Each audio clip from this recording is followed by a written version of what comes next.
पवित्र नाम की स्तुति हो। आज फिर से वचन लेकर आने में प्रभु सहायता किया। विशेष करके इस मई महीने का पहले रविवार को वचन लेकर आपके पास आने के लिए प्रभु ने जो सहायता किया उसके लिए मैं प्रभु को फिर से धन्यवाद करता हूँ। पिछले महीना भर सब लोग लॉकडाउन में थे, ना कलीसिया चल रहा है, लेकिन मुझे खुशी इस बात की है हर एक घर में प्रार्थना चल रहा है। इस मई महीने में प्रभु दिया हुआ एक संदेश में आप तक पहुंचाने के लिए चाहता हूं। कृपया अपना बाइबल, अपने कॉपी और पेन लेकर बैठिएगा। इस वचन को हम मिलके मनन करेंगे। आज मैं मनन करने के लिए चाहने वाला विषय पहला इतिहास 4 अध्याय 10 पद को आपके सामने रखना चाहता हूं। पहला इतिहास 4 अध्याय का 10वां पद। ये वचन जब हम पढ़ के देखते हैं, ये एक व्यक्ति का प्रार्थना है। बहुत शुमार है ये व्यक्ति, उसका नाम है याबेस। याबेस की प्रार्थना करके लोग उसको पुकारते हैं, अपनाते हैं। लेकिन जब मैंने इस अध्याय को पढ़ा मुझे बहुत अजीब लगा। एक पीड़ा का पुत्र, वो 4 अध्याय का 9 पद में लिखा है, उसकी मां ने उसको पीड़ा से जन्म दिया करके उसको पीड़ा का पुत्र कहते थे। जब कभी याबेस का नाम लेते थे उसको मां जो कहती थी वही याद आते, मैं पीड़ा का पुत्र हूं। वो प्रतिष्ठित तो था, लेकिन पीड़ा का पुत्र बुलाने से उनका मन दुखी होते थे। तब उसने निर्णय लिया मुझे इससे छुटकारा पाना है। शायद मुझे सुनने वाला आप भी इन दिनों में सोचते हैं मुझे छुटकारे का जरूरत है, मेरा जीवन ऐसा नहीं होना चाहिए। ये मैसेज आपके लिए ही है, ये संदेश आपके लिए ही है। अब हम मनन करेंगे। आप देखिएगा याबेस इस तरह का प्रार्थना करने के लिए कारण क्या है। सबसे पहले हम देखते हैं वो इस्राएल की परमेश्वर को पुकारा करके लिखा है। इस्राएल कौन है? उत्पत्ति की पुस्तक उसका 32 अध्याय 28 पद हम देखते हैं। याकूब स्वर्गदूत के साथ लड़ाई करके जीतकर एक नया नाम पाया, वो है इस्राएल। मैं आपसे कहना चाहूंगा तब से याकूब का जीवन बदल गया। तब तक याकूब करके जानने वाला व्यक्ति तब से इस्राएल बन गया। और थोड़ा पीछे पढ़ के 28 अध्याय पढ़ के देखते हैं। अपनी घर से भागने वाला याकूब अपने मामा के घर के रास्ते पे बीच में सोने के समय एक दर्शन देखा। परमेश्वर की उपस्थिति को लूस में देखा। वहां उन्होंने परमेश्वर के साथ वाजा बांधा, मेरे सफर में मेरे साथ रहेगा तो, मेरे साथ कुशल मेरे पिता के घर वापस लेके आएगा तो, खाने के लिए और पहनने के लिए सब कुछ प्रबंध करेगा तो, सुरक्षा प्रदान करेगा तो, जो कुछ मुझे मिलेगा उसमें मैं तुझे दशवांश दूंगा। उस दिन से वो वाजा के बाद याकूब की जीवन बदल गया। याकूब की वो प्रार्थना से उनका जीवन बहुत परिवर्तन आ गया। शायद आपने सुने होंगे कोलगेट। सारे गांव में लोग पेस्ट नहीं जानते हैं, लेकिन कोलगेट जरूर जानते हैं। कोलगेट एक व्यक्ति का नाम है। वो व्यक्ति पहले साबुन की फैक्ट्री चलाते थे।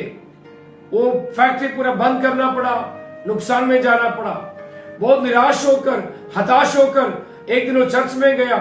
जब वो चर्च पहुंचे, वहां पास्टर साहब याकूब का वाजा के बारे में प्रचार कर रहे थे।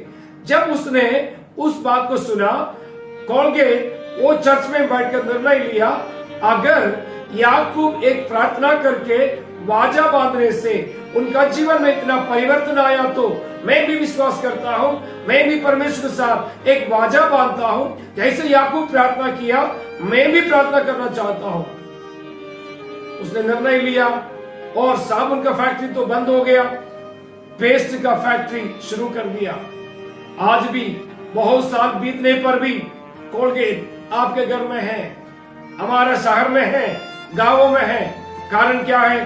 परमेश्वर के साथ वाजा बांधा हुआ एक व्यक्ति की प्रार्थना।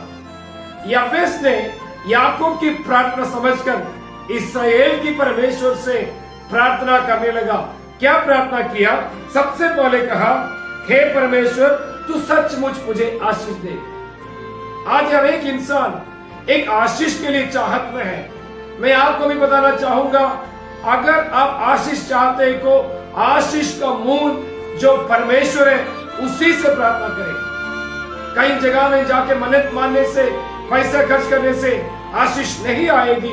सही आशीष का स्रोत जो है वो परमेश्वर से ही मिलेगा।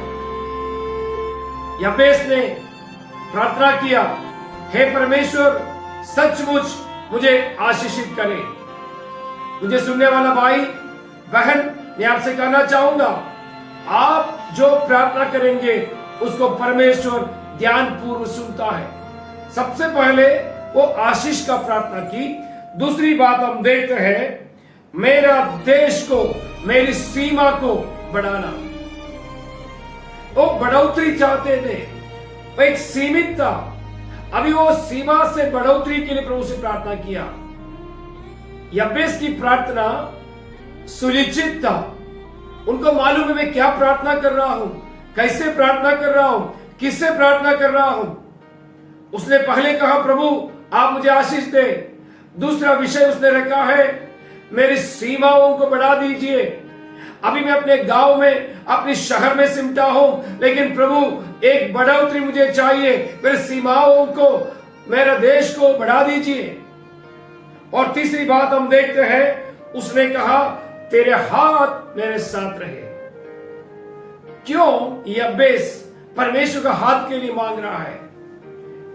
भजन संहिता 118 उसका 16 पद अब मनन करने से वहां लिखा है, यहोवा का दाहिने हाथ पराक्रम का काम करता है।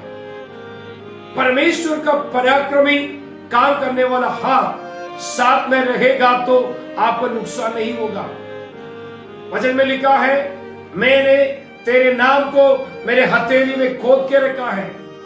अगर एक चीज हाथ में रख के हाथ पलटाएगा तो गिर जाएगा, लेकिन परमेश्वर आपको गिरने के लिए नहीं, हथेली में खोद के रखा है ताकि उसके हाथ में आप सुरक्षित रहे। कोई भी परमेश्वर की सामर्थ्य हाथ से आपको खींच के निकाल नहीं सकता। इसलिए अपनी जान की रक्षा के लिए, अपनी संपत्ति का आशीष की सुरक्षा के लिए यबेस कहता है, प्रभु आपके हाथ मेरे साथ रहे। सबसे पहले आशीष के लिए मांगा, दूसरा सीमाओं को बढ़ाने के लिए मांगा, तीसरा परमेश्वर आपकी दाहिनी हाथ, आपकी पराक्रमी हाथ मेरे साथ रहना। और चौथी बात वो कहते हैं, बुराई से मुझे बचा के रखना। वो जानते हैं बुराई आ गया तो जीवन नष्ट हो जाएगा, इसलिए आपके हाथ मेरे साथ रहना और बुराई से बचा के रखना। एक व्यक्ति जब प्रार्थना करते हैं, उनके जीवन में यह प्रार्थना होना है। यीशु मसीह चेलों को सिखाया हुआ प्रार्थना में भी यही बात को देखते हैं, बुराई से भी बचा के रखिए। प्यारे भाई बहन, हमारा परमेश्वर बुराई से बचाने वाला परमेश्वर है। दुनिया का कोई भी व्यक्ति आपको बुराई से बचा नहीं सकते, लेकिन सर्वशक्तिमान परमेश्वर, उसका पुत्र यीशु मसीह अपने पावन लहू बहाकर क्रूस पर बलिदान होने के कारण वो आपको बुराई से बचा सकते हैं। बुराई से बचा। सबसे पहले प्रार्थना किया, मुझे आशीष दीजिए। दूसरी बात उसने कहा, मेरे सीमाओं को बढ़ा दीजिए। तीसरी बात उसने कहा, प्रभु आपकी पराक्रमी हाथ मेरे साथ रहे। चौथी बात उसने कहा, बुराई से मुझे बचा के रखना और पीड़ित होने नहीं देना, क्योंकि पिछले दिनों में मैं पीड़ा सह कर, लोगों की बात सुन सुनकर मेरा कान ऊब चुका है। अभी मुझे पीड़ा नहीं सहना चाहिए। जब इन विषयों के लिए यबेस प्रार्थना किया तो क्या हुआ? परमेश्वर की एक वादा है, जब परमेश्वर के लोग सच्चे दिल से प्रार्थना करते हैं, परमेश्वर उसकी प्रार्थना सुनकर उसको उत्तर देता है। अब यबेस की प्रार्थना, पीड़ा की पुत्र की प्रार्थना, वहां लिखा है यबेस की प्रार्थना परमेश्वर सुन लिया। और वहां इस प्रकार लिखा है, जो कुछ उसने मांगा वो परमेश्वर उससे दिया। जो कुछ उसने परमेश्वर से मांगा, सब कुछ परमेश्वर उसको दे दिया। मुझे सुनने वाला भाई बहन, आप परमेश्वर से मांग सकता है। अगर आप दुख में हैं, पीड़ा में हैं, क्लेश में हैं, मैं आपको इस रविवार के दिन बताना चाहता हूं, इस मई महीने के पहले हफ्ते आराधना में बताना चाहता हूं, आप परमेश्वर से मांगो, सब कुछ देने के लिए परमेश्वर सक्षम है, सामर्थ्य है, वो जरूर ऐसा ही करेगा। क्या आपका आशीष का कमी है? परमेश्वर से मांगे, वो ही आशीष का मूल है। अगर आपकी सीमा सिमट गया, आप एक गांव में, एक शहर के अंदर है, प्रभु से मांगो, प्रभु मेरी सीमाओं को बढ़ाइए। मुझे सुनने वाला सेवकों से मैं कहना चाहूंगा, मैं भी एक छोटी सी गांव में पैदा हुआ व्यक्ति हूं, लेकिन बचपन में प्रभु के दास दासी लोग मेरे घर पे आके मुझसे भविष्यवाणी बोलते थे, मैं विश्वास नहीं करते थे। मुझे कहा गया तुम दुनिया की चोर तक जाओगे, प्रचार करोगे। मैंने कहा ये गांव छोड़कर कहां जा सकते हैं, लेकिन हकीकत में परमेश्वर मेरी सीमाओं को बढ़ाया। भाई बहन, हमारा परमेश्वर आपको सीमाओं को बढ़ा सकते हैं। शायद आपने अभी तक हवाई जहाज में नहीं बैठा होगा, दूसरे राज्य में गया नहीं होगा, दूसरे राष्ट्र में गया नहीं होगा, लेकिन आपको सीमा को बढ़ाने वाला परमेश्वर जीवित है। आप उनसे प्रार्थना कीजिए। और तीसरी बात हम देखते हैं, परमेश्वर आपके हाथ मेरे साथ बने रहे। परमेश्वर के हाथ इतना सामर्थ्य है, पराक्रमी है, उसमें से कोई आपको जान को नुकसान नहीं पहुंचा सकता। इसलिए मुझे सुनने वाला भाई बहनों को मैं बताना चाहूंगा, परमेश्वर की सुरक्षा उसके हाथों से आप मांग सकते हैं। आपके लिए, आपकी सेवकाई के लिए, आपके परिवार के लिए, आपकी संपत्ति के लिए। जैसे शैतान ने अय्यूब के बारे में परमेश्वर से कहा, देख तूने अय्यूब को, उसकी घराने को, उनके सारे चीजों को बाड़ा बांध कर रखा है। परमेश्वर की सुरक्षा अपने लोगों के ऊपर रहता है। आप सुरक्षा के लिए मांग सकते हैं। चौथी बात, बुराई से बचा के रखना, पीड़ा होने नहीं देना। सारी संपत्ति आशीष मिलने पर आपकी सीमा बढ़ने के बाद मन में बुराई आने ना पाए, उसके लिए कहे बुराई से बचा के रखना।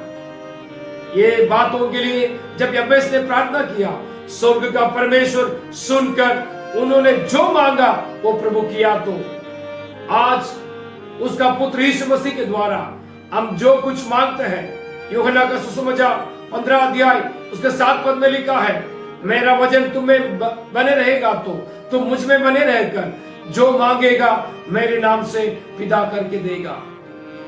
पुराना नियम का विश्वासी यब्बेस को इतना करके दे दिया, तो नया नियम का हर एक विश्वासी को कितना अधिक परमेश्वर क्यों ना करेगा। क्या आप विश्वास करते हो आपकी स्थिति बदलने वाला परमेश्वर जीवित है? आज इस मई महीने का पहले हफ्ते आराधना के समय प्रभु से कहे, प्रभु आप मुझे आशीष दीजिए, आपके अलावा दूसरा आशीष मुझे नहीं चाहिए, संसार की आशीष नहीं चाहिए, स्वर्गीय आशीष, आत्मिक आशीष मुझे चाहिए। और कहे मेरे सीमाओं को बढ़ा दीजिए प्रभु। शायद आप छोटी सी कमरा में या झोपड़ी में रहने वाला होगा, लेकिन आप प्रार्थना कीजिए, प्रभु मेरे सीमाओं को बढ़ा दीजिए। परमेश्वर सचमुच में आपकी सीमाओं को बढ़ाएंगे। और तीसरी बात, प्रभु आपके हाथ मेरे साथ रखना। इसराइली लोगों को लेकर मूसा निकले थे। मूसा परमेश्वर से कहा, प्रभु आप मेरे साथ नहीं चलते तो हम नहीं निकलना चाहते हैं, क्योंकि परमेश्वर का हाथ रहना हमारे लिए अच्छा है। चौथी बात, जब परमेश्वर सब कुछ करके देता है, हमारे जीवन में बुराई और घमंड आने ना पाए। क्यों ना हम अपना आंखों को बंद करें, हम प्रार्थना में जाएं। स्वर्गीय पिता, इस 5वां महीने के पहले हफ्ते तेरे वचन से हमें बात करने के लिए धन्यवाद करते हैं। मेरे साथ प्रार्थना करने वाला सारे भाई बहनों को तेरे हाथ में समर्पण करता हूं। प्रभु उनको आशीष दीजिए, उनकी सीमाओं को बढ़ा दीजिए, आपके हाथ उनके साथ रहिए और बुराई से बचाकर, पीड़ा से उनको बचा के रखना। जैसे यब्बेस ने प्रार्थना किया, यब्बेस की प्रार्थना सुनकर उत्तर दिया वो प्रभु, मेरे साथ प्रार्थना करने वाला हर एक भाई बहनों के लिए भी ऐसा ही करने के लिए मैं आपको धन्यवाद करता हूं। हर एक कमी कटी को दूर कर यीशु की सामर्थ्य नाम से मांगते हैं, सुनो ग्रहण कर पिता, आमीन आमीन आमीन। सबको जय मसीह। प्रभु आपको बहुत आशीष दे।